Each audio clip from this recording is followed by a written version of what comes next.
my responsibility, but we had very long meetings, as you can imagine, with the political leaders and also with the president. And I imagine you understand that coming my visit in this particular moment for the country, this was important. I would start from this, because my visit was planned some time ago, not too much, but some time ago, and it happens to be in a moment that is quite difficult for the country. So difficult from an institutional and political point of view, and I hope not too much from a social point of view, that some were even advising me not to come today. But then I thought that good friends show up in difficult moments, and that it was good to be here, pass some messages, but also understand and listen how you see the situation here, not only you, but also others. So I had, I think, a fruitful visit with good meetings, and hopefully it will bring some little hopes. For me, it's really a pleasure being back. I was here in Skopje quite some time ago, 2014. I was here as an Italian foreign minister, and I remember very well, just before I arrived, I told media here in Skopje that I didn't like at all the word enlargement for the European Union, because this gives a sense of a center that grows, as if the process was driven just in Brussels or on the European Union side. While I believe that the real word we should use is EU integration process, because it's a way you take both sides and you find each other somehow in between. It's a walk that you do together, it's a work that you do together, it's a shared decision, and it's a decision that not only you take together, but also you try to implement. In the last few years, and if you allow me, I will be very frank. I tend to be very frank, even in my official meetings with students, even more so. In the last few years, the political situation of this country has not really allowed us to move ahead in our common path of EU integration. And I know this is very frustrating for you, for many in the country. I've seen the last numbers on the support to the EU integration path of the country, and they're quite impressive. Believe me, it's frustrating also for me, because I think that it's a generational challenge we have to unify our continent in our union. I know that the young people of this country, but also the young people in the Western Balkans, feel completely European, and you are.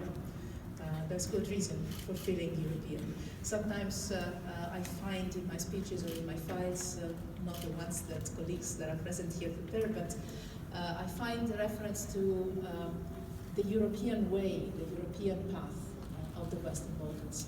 And I always delete it, because you don't need to find a European path. You are already Europeans. The only thing is to work towards the European Union integration of the country. Because you are part of Europe, you've always been. You are European just like myself, just like people your age who live inside the European Union already. And we share the same geography, the same history, the same culture, and I believe the same values.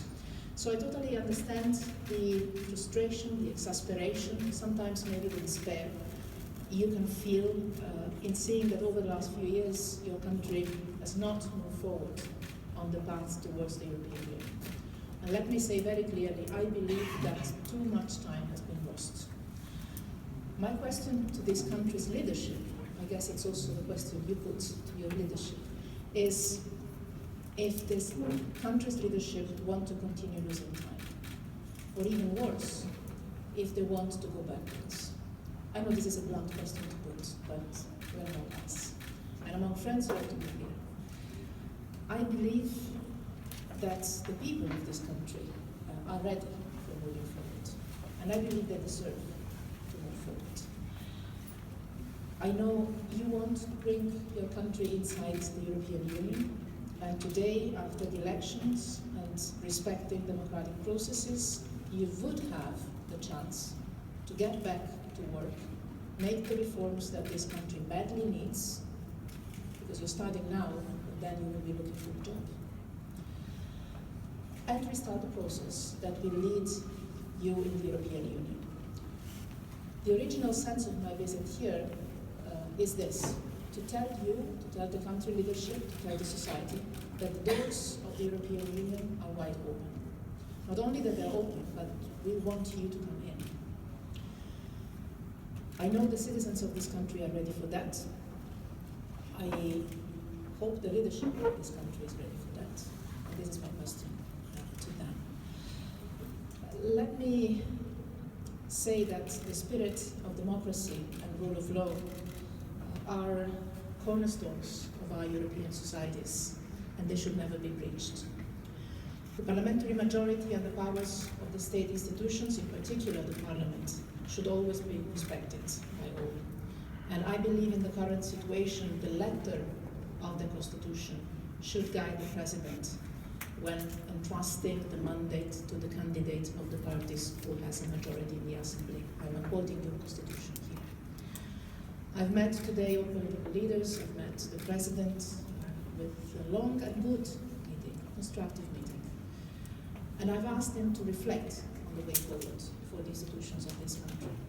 And I've asked him to revise his decision and find a way.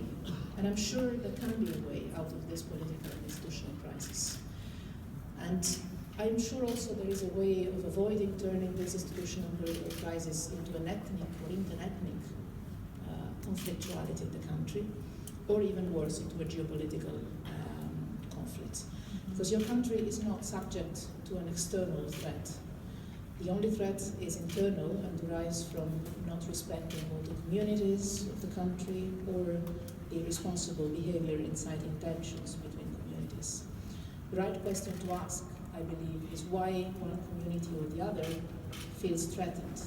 And whenever there is a question like that, it deserves an answer. And I believe that you have a reciprocal responsibility to reassure each other and to find a common way, because you're one country. But I guess you know that better than anyone else. And I know that left to the wisdom of the next generation, things could be easier to solve. But that will probably be for the future. So I'm not saying that political differences or any kind of difference will have to disappear. I don't think, and I've never believed, differences should disappear. I think they are the salt of our life and the beauty of our societies. But there is an unprecedented opportunity today, and I know this will sound a bit surreal, but I'm really convinced about that there is an opportunity to get off the stalemate and work for the country to join our European community. Because every person in this country shares the same interest to go back to the European Union path and advance on it substantially. We are ready for that.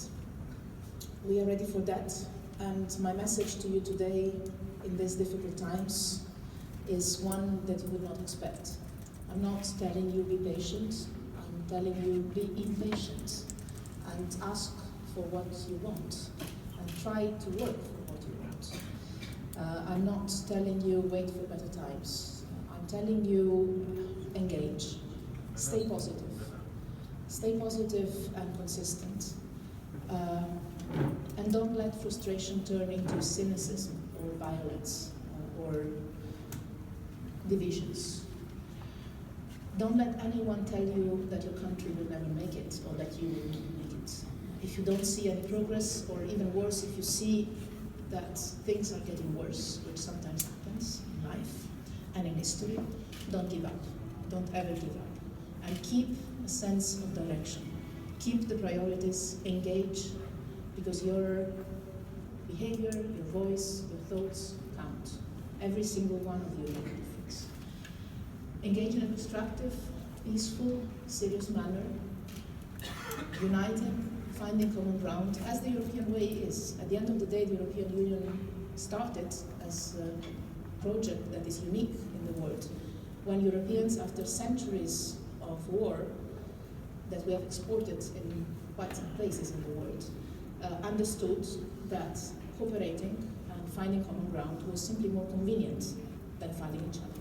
And this is the big European history and lesson we've learned. This part of Europe is the one that has experienced war for the last time. But I guess most of you were born after that, or around that time. So you have a generational responsibility to look at the present. I'm not saying the future, because I've been young myself, and I hated when people were telling me you're the future. No, you're always in the present.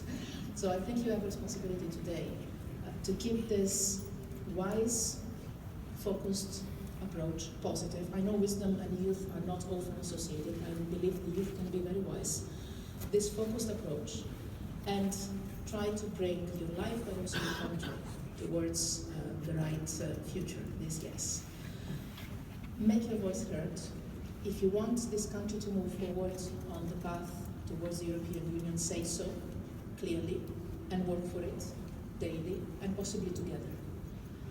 On our side, we see very well that this place, this country, this region is part of Europe, and it should and will be part of our union. There is no doubt about it. I say this out of a personal conviction, and I say this out of the institutions I'm representing here. The door of the European Union is wide open. Over these years, we've been waiting for you, and we have been asking your leadership to work for the country's common interest. Personally, I will keep working for this to happen, and to happen as soon as possible. But European integration will not happen from the outside. This is not a process that can be pushed or imposed from the outside. It needs determination, political will, vision, wisdom, and you have the opportunity to do it. You have the opportunity to study. I know that some of you were also participating in the Erasmus project, which probably makes of you the best EU ambassadors in this country, and the best ambassadors of this country in the European Union. Use it. You have an essential role to play. Keep pushing for European integration if you want so, even when the times become more difficult and more challenging. Be clear on what the responsibilities of this country and this country leadership are, and work with determination and patience, but also with the right pace, which can be a fast one. And I believe this is the national goal for a European nation like yours. Don't ever take the status quo for granted, because the essence of life is change, and change is indeed possible and can happen if you work on that. You expect more, I know that, you deserve more, and so keep working for more. Change can happen. I think we see this every single day, for good and for bad. And it can happen in this generation, especially this country entering the European Union can happen in this generation. But change needs you to keep hoping and working for it. So your engagement, I believe, makes a difference. Your passion makes a difference. And I believe, as I told you, that your wisdom makes a difference for this country, but also for those around you. What happens here is important for the region, and what happens in this country and in the region is essential for the rest of the continent. And believe me, also far away, because about this place, about the region of the Western Balkans, is something we discuss also far away from here. For the European Union, it's the number one priority. It's the reunification of our continent. But this is something that is very clear and also far away. And in these difficult times, I think we have a common European responsibility to guarantee that this country and your generation has a good, not only future, but also a good present. I thank you very much, and as the ambassador suggested, I would be really interested in getting more than